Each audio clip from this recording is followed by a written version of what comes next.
Luminance Color Beauty. Glow smarter, glow brighter. Scroll through any beauty feed today, and you'll find creators treating cocoa butter as a natural retinol alternative that can erase deep wrinkles. But there is a gap between the trend and the biology. Dermatologists confirm that cocoa butter physically lacks the molecular machinery required to stimulate cell turnover or reverse the aging process. If it isn't a biological time machine, we have to ask why this specific botanical fat has remained a staple in human skincare for thousands of years. The answer lies in how an accidental chocolate factory waste product ended up protecting World War II soldiers and birthing the modern sunscreen industry. Stripping away the anti-aging hype to uncover cocoa butter's true historical timeline is the only way to understand its actual biological superpower. In ancient Mesoamerica, the Aztecs and Mayans applied these cacao fats as a functional, sacred, physical shield against the elements. You can see the importance of the botanical source here, illustrated in this ancient blue vessel. For centuries, this remained a localized, rustic ritual. It only transitioned into a global commodity with the rapid expansion of the chocolate industry in the 19th and early 20th centuries. In the early 1900s, the Hershey Company catalyzed a market revolution by patenting mechanical presses designed to isolate the dry cocoa solids from the bean's fat. This pressing process effectively refined the bean, splitting it into dry powder for confections and massive blocks of extracted fat. Because this manufacturing byproduct was highly stable, with a shelf life of up to 5 years, it quickly migrated from the factory floor into the household skincare market as a standalone material. Hershey's mechanical refinement created a globally available supply chain that would soon be called upon to solve a critical military crisis. During World War II, soldiers in the Pacific Theater faced a severe threat from solar radiation. In this environment, shown here around the bunker, UV exposure was as much a combat factor as the terrain itself.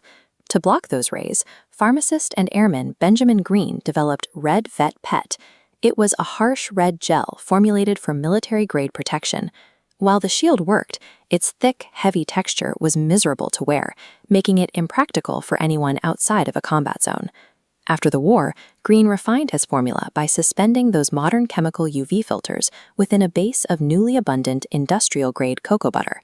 This combination of ancient emollient wisdom and modern chemistry created a consumer-friendly lotion, founding the Coppertone brand and fueling the explosion of civilian sun leisure seen on beaches like this one.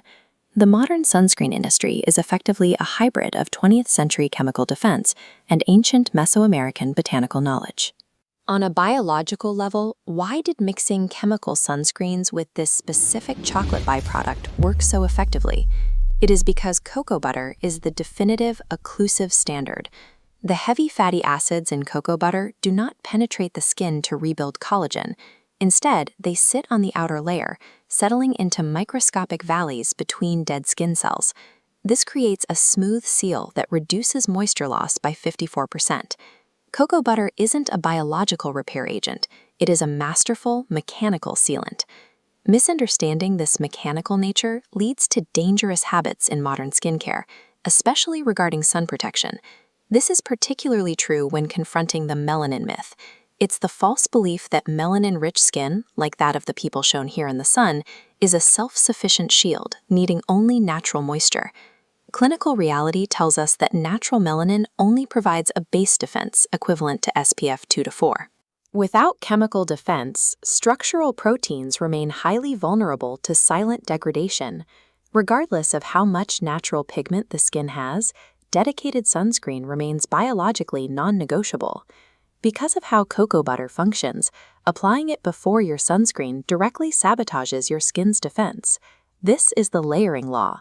Since cocoa butter is an occlusive sealant, applying it first creates a physical blockade that prevents sunscreen from adhering to the skin and forming a protective film.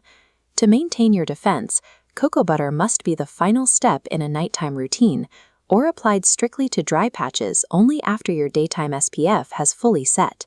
The chocolate industry's greatest byproduct remains a golden shield, but it only protects the skin if we respect its true scientific architecture. Welcome to the Glow Up Blueprint, your guide to luminous, color-treated natural hair. In a woman's early 40s, the skin often starts speaking a completely unfamiliar language.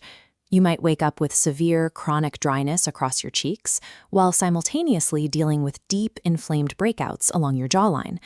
When faced with these opposing symptoms, the immediate reflex is to buy products that target each problem in isolation. You pick up a heavy, rich cream for the flaking skin and a harsh, drying spot treatment for the blemishes. Layering these extremes creates a highly volatile environment.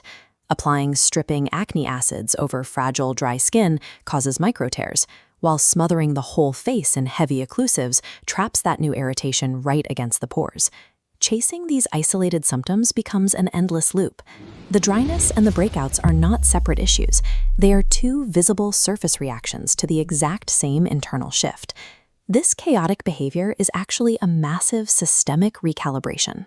The skin is responding directly to the fluctuation and eventual decline of a single master regulator, estrogen. This animation shows how estrogen maintains structural homeostasis in the tissue. In clinical terms, it's known as the hormone of radiance because it acts as the chemical binding force that locks water inside the cells and keeps the protective barrier perfectly intact. When those hormone levels begin to drop and spike unpredictably, that master regulatory system goes offline. Without those consistent chemical instructions, a chain reaction of structural breakdown begins across every single layer of the skin. The first phase of this cascade hits the skin's surface. As estrogen drops, the skin suddenly halts the production of its natural essential fats. The sponge shows dehydration, a loss of internal water. The crumbling brick wall demonstrates depletion of the skin's fatty mortar, called ceramides. Without these fats, the shield collapses. Internal moisture evaporates through the gaps, while irritants like pollution and bacteria penetrate the deeper tissue. If you've ever felt like your favorite moisturizer suddenly stopped working, this is the biological reason. Because you lack the essential lipids to form a physical seal, any water-based cream you apply just evaporates the second it touches your face. With external irritants constantly leaking through that broken barrier, the skin enters a state of chronic, low-grade inflammation. Dermatologists refer to this sustained stress as inflammaging. Deep beneath the surface, you have specialized cells called fibroblasts. These act as the tiny factories responsible for churning out the collagen and elastin fibers that keep your skin firm. This visualization shows those deep cellular factories inside the tissue matrix. When you combine plummeting estrogen with high levels of chronic inflammation, these fibroblast nodes receive the signal to power down, drastically slowing their production of structural proteins. The effects of this cellular slowdown eventually reach the surface.